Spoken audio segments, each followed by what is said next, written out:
రాకాలోకంకి స్వాగతం. ఈ కంటెంట్ మీకు నచ్చినట్టయితే లైక్ చేయండి, మీ బంధుమిత్రులకి షేర్ చేయండి. ఇప్పటివరకు సబ్స్క్రైబ్ చేయకపోతే సబ్స్క్రైబ్ బటన్ని నొక్కండి, అదేవిధంగా బెల్ ఐకాన్ని కూడా నొక్కండి. ఇండి కూటమి గుండెకాయ అయినటువంటి కాంగ్రెస్ పార్టీ, ఇండి కూటమిలోని అతిపెద్ద పార్టీ, దేశవ్యాప్తంగా 300కు పైబడి సీట్లలో పోటీ చేయగలిగే సత్తా ఉన్నటువంటి పార్టీ, ఇండి కూటమికి నేనే నాయకుడిని అని చెప్పుకునేటటువంటి కాంగ్రెస్ పార్టీ. ఇప్పుడు ఆ కాంగ్రెస్ పార్టీని నెమ్మదిగా ప్రశ్నించడం ప్రారంభమైంది. ఇండి కూటమి నాయకత్వాన్ని ఇక నువ్వు వదులుకోవలసిన సమయం వచ్చింది అని ఒక్కొక్క ఇండి కూటమి మిత్రపక్షము చెప్పడం మొదలుపెట్టింది. తాజాగా శివసేన ఉద్ధవ్ బాలాసాహెబ్ ఠాకరే గ్రూప్, శివసేన UBT అంటారు ఈ గ్రూప్ మహారాష్ట్రలో ఘోర పరాజయం తరువాత హఠాత్తుగా మేల్కొన్న తరువాత ఆ పార్టీ నాయకులు వాస్తవానికి ఇండి కూటమి నాయకత్వము మారాలి అని పిలుపునిచ్చారు. ఎందుకంటే ఇండి కూటమి నాయకుడిగా రాహుల్ గాంధీ ఉంటూ, కాంగ్రెస్ పార్టీ ఉంటూ ఇప్పటికి అనేక ఎన్నికల్లో పోటీ చేశాము, చాలా ఎన్నికల్లో ఓడిపోవడం జరిగింది. కాబట్టి ఇన్ని ఎన్నికలు ఓడిపోయిన తరువాత నాయకత్వ మార్పు జరగాల్సినటువంటి అవసరం ఉంది అని చెప్పి పార్టీలు అంటున్నాయి. ఇందులో భాగంగా ఉద్ధవ్ బాలాసాహెబ్ ఠాకరే గ్రూపుకి చెందినటువంటి కొందరు నాయకులు మమతా బెనర్జీ నాయకురాలైతే మాకు అభ్యంతరం లేదు అని చెప్పన్నారు. మమతా బెనర్జీ నాయకురాలు అయినట్టయితే ఆమె నాయకత్వంలో పనిచేస్తాం, ఎందుకంటే ఆమె ఓటమి ఎరగదు, పదే బీజేపీని ఓడిస్తూ వస్తోంది. ఆమ్ ఆద్మీ పార్టీ కూడాను దాదాపుగా ఈ అర్థం వచ్చేటటువంటి మాటల్ని చెప్పింది. కాంగ్రెస్ పార్టీతో ఎలాంటి పొత్తు ఉండబోదు, కాంగ్రెస్ పార్టీని పక్కన పెట్టి ఆమ్ ఆద్మీ పార్టీ ఒంటరిగా పోటీ చేయబోతోంది. ఎందుకంటే కాంగ్రెస్ పార్టీతో పొత్తు గనక పెట్టుకుని ఢిల్లీ అసెంబ్లీ ఎన్నికలకు వెళ్ళినట్టయితే కాంగ్రెస్కు ఉన్నటువంటి నెగిటివ్ అంతా తమకి అంటుకుంటుంది. కాబట్టి సిరి అబ్బకపోయినా చిడుము అబ్బే ప్రమాదం ఉంది. కాబట్టి కాంగ్రెస్కి దూరంగా ఉండాలని ఆమ్ ఆద్మీ పార్టీ నిశ్చయించుకుంది. ఇప్పటికే పంజాబ్లో 2 వేర్వేరు కుంపట్లు పెట్టుకున్నాయి. హర్యానా ఉప ఎన్నిక కావచ్చును, మిగతా జమ్మూ కాశ్మీర్ ఎన్నిక కావచ్చును, ఈ ఎన్నికల్లో ఈ 2 పార్టీలు వేరుగా పోటీ చేశాయి. కాబట్టి కాంగ్రెస్ నాయకత్వాన్ని ఆమ్ ఆద్మీ పార్టీ కూడా ప్రశ్నిస్తోంది. శరద్ పవార్ సైతము ఇదే అర్థం వచ్చేటటువంటి మాట అన్నారు. ఇవన్నీ ఒకెత్తు. ఇటు జార్ఖండ్ ముక్తి మోర్చా అసెంబ్లీ ఎన్నికల్లో విజయం సాధించిన తరువాత జార్ఖండ్ ముక్తి మోర్చా అసలు కాంగ్రెస్ పార్టీని పెద్దగా పట్టించుకోవడం లేదు.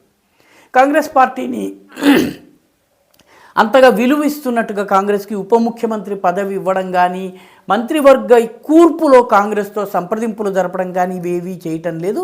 అంటే 16 సీట్లు కాంగ్రెస్ గెలిచి ఉండవచ్చును, దాని అవసరం జేఎంఎంకి ఉండి ఉండవచ్చును. కానీ జేఎంఎంకి కాంగ్రెస్ సహకరించకపోతే అవసరమైతే బీజేపీతో కూడా చేతులు కలిపేందుకు ఆ పార్టీ సిద్ధమవుతోంది. దీంతో కాంగ్రెస్ పార్టీకి తప్పనిసరిగా జేఎంఎంని సపోర్ట్ చేయవలసిన పరిస్థితి వచ్చింది. జేఎంఎం కూడా కాంగ్రెస్ నాయకత్వాన్ని మేము అంగీకరించేది లేదని చెప్పేసింది. వైఎస్ఆర్సీపీ, తెలుగుదేశం వంటి పార్టీలు ఏ రోజు కూడాను కాంగ్రెస్ నాయకత్వంలోని కూటమి వైపు వెళ్ళలేదు. జనతాదళ్ సెక్యులర్ కానీ, జనతాదళ్ యునైటెడ్ కానీ కాంగ్రెస్కి దూరంగా ఉన్నాయి. దీనితో ఇండి కూటమికి వెళ్ళనటువంటి పార్టీలు, ఇండి కూటమిలో ఉన్నటువంటి పార్టీలు అన్నీ కూడాను రాహుల్ గాంధీ నాయకత్వాన్ని ప్రశ్నించడం ప్రారంభించాయి. ఇవన్నీ చాలా ఉన్నట్టు మమతా బెనర్జీ ఇటీవల ఒక బెంగాలీ పత్రికకి ఇంటర్వ్యూ ఇచ్చారు. ఆ ఇంటర్వ్యూలో ఒకవేళ పరిస్థితులు డిమాండ్ చేస్తే తాను ఇండి కూటమికి నాయకత్వం వహించడానికి సిద్ధమేనన్నటువంటి ఇండికేషన్స్ ఇచ్చింది. అయితే బెంగాల్ని వదిలిపెట్టను, బెంగాల్ని కేంద్రంగా ఉంచుకునే నేను జాతీయ రాజకీయాల్లో బీజేపీని తట్టుకునేందుకు, అడ్డుకునేందుకు నా వంతు ప్రయత్నం చేస్తాను. ఇండి కూటమికి ఒక దిశను ఇవ్వవలసినటువంటి బాధ్యత గనక నా మీద ఉన్నట్టయితే ఆ బాధ్యతను నెరవేరుస్తాను అన్నది మమతా బెనర్జీ స్టేట్మెంట్. ఒక రకంగా ఇండి కూటమి గుండెకాయను ఎగిరెగిరి తన్నినట్టు.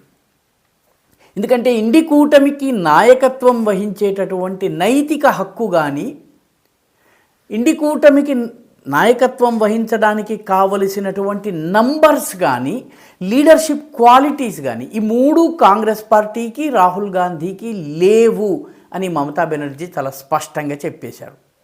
దీని అర్థం ఏంటంటే 2024 లోకసభ ఎన్నికల ముందు ఏర్పాటైనటువంటి ఇండి కూటమి ఒక్క బహిరంగ సభను సైతము ఎన్నికలకు ముందు నిర్వహించలేనటువంటి ఇండి కూటమి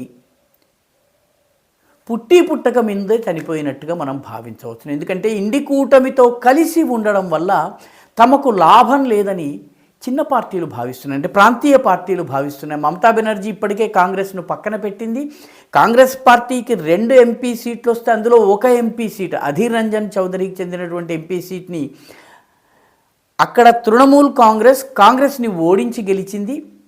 ఈ రకంగా కాంగ్రెస్ పార్టీని మరింత బలహీనం చేసింది. అయినప్పటికీ కూడాను కాంగ్రెస్ ఏ మాట మాట్లాడలేని, ఎటువంటి కనీసము అభ్యర్థించలేని, యాచించలేని స్థితికి బెంగాల్లో తీసుకొచ్చింది.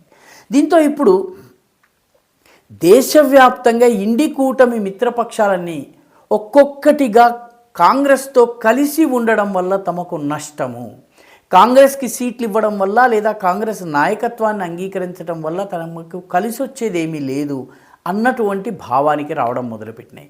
2024 ఎన్నికల్లో 99 సీట్లు ఎంపీ సీట్లు లోకసభలో గెలిచిన తరువాత కాంగ్రెస్లో ఏ కాన్ఫిడెన్స్ అయితే ఉండిందో ఆ కాన్ఫిడెన్స్ తరువాత జరిగినటువంటి 4 ఎలక్షన్లలో కూడా కనిపించలేదు. జమ్మూ కాశ్మీర్లో కాంగ్రెస్ పార్టీ అటు జమ్మూ ప్రాంతంలో ఇటు కశ్మీర్ ప్రాంతంలో పూర్తి తిరస్కరణకు గురైంది. దానివల్ల నేషనల్ కాన్ఫరెన్స్కి ఎలాంటి లాభం జరగలేదు. అదేవిధంగా హర్యానా ఎన్నికల్లో కాంగ్రెస్ పార్టీ ఓడిపోయింది. గతంలో ఎన్నడూ లేనన్ని తక్కువ సీట్లను సంపాదించుకోవాల్సి వచ్చింది, దాంతో సరిపెట్టుకోవాల్సి వచ్చింది. మహారాష్ట్ర అయితే ఒక రకంగా ఇండి కూటమికి చావుదెబ్బ లాంటిది. జార్ఖండ్లో కూడాను జార్ఖండ్ ముక్తి మోర్చా పదే కాంగ్రెస్కి ఎక్కువ సీట్లు ఇవ్వడం తాము చేసినటువంటి తప్పిదము అని పదే చెబుతూ వచ్చింది. తాము మరిన్ని సీట్లలో పోటీ చేసి ఉంటే తమ పర్ఫార్మెన్స్ బాగుండేది అన్నటువంటి మాట కూడా అంది. ఆర్జేడీ వంటి పార్టీలతో పోలిస్తే కాంగ్రెస్ పార్టీ ఇది పర్సంటేజ్ వైజ్గా సక్సెస్ రేటు తక్కువగా ఉందన్నది గణాంకాలు చెప్తున్నటువంటి విషయం. కాబట్టి దేశవ్యాప్తంగా ప్రధానమైనటువంటి విపక్షాలన్నీ కూడాను కాంగ్రెస్ని క్వశ్చన్ చేస్తున్నాయి. ఆఖరికి తమిళనాడు రాజకీయాల్లో కూడాను స్టాలిన్ జాతీయ రాజకీయాల గురించి మాట్లాడటము, జాతీయ రాజకీయాలకు నాయకత్వాన్ని ఇచ్చే విషయం గురించి మాట్లాడుతున్నారు. అక్కడైతే కాంగ్రెస్ పూర్తిగా డిఎంకేకి తోకగా ఉంది. డిఎంకే విసిరేసినవి ఉన్నాయో వాటిని తీసుకోవలసినటువంటి పరిస్థితి ఉంది.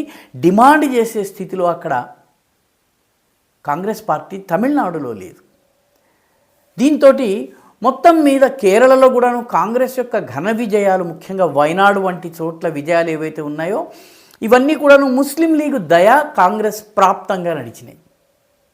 దీంతో ఓవరాల్గా కాంగ్రెస్ పార్టీకి నెమ్మదిగా కాంగ్రెస్ పార్టీ నాయకత్వం పైన ఇండి కూటమి పక్షాలు దాదాపు 16, ఒక సమయంలో 24 పార్టీలు నెమ్మదిగా 16 పార్టీలకై పడిపోయింది.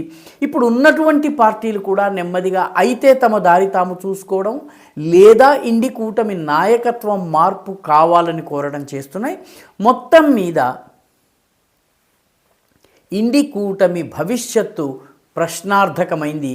ఇప్పుడు మమతా దీది అత్యధిక సీట్లు గెలుచుకున్నటువంటి కాంగ్రెస్ తర్వాత అత్యధిక సీట్లు గెలుచుకున్నటువంటి మమతా దీది కూడాను ప్రశ్నించడంతో ఇండి కూటమి భవిష్యత్తు ప్రమాదంలో పడింది. కాంగ్రెస్ నాయకత్వం ప్రశ్నార్థకమైంది.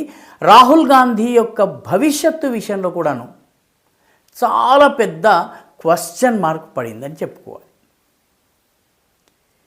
ఈ వీడియో మీకు నచ్చినట్టయితే లైక్ చేయండి, షేర్ చేయండి, ఈ ఛానల్కు సబ్స్క్రైబ్ చేయండి. మీ అభిప్రాయాన్ని కమెంట్ల రూపంలో తప్పనిసరిగా పంపించండి.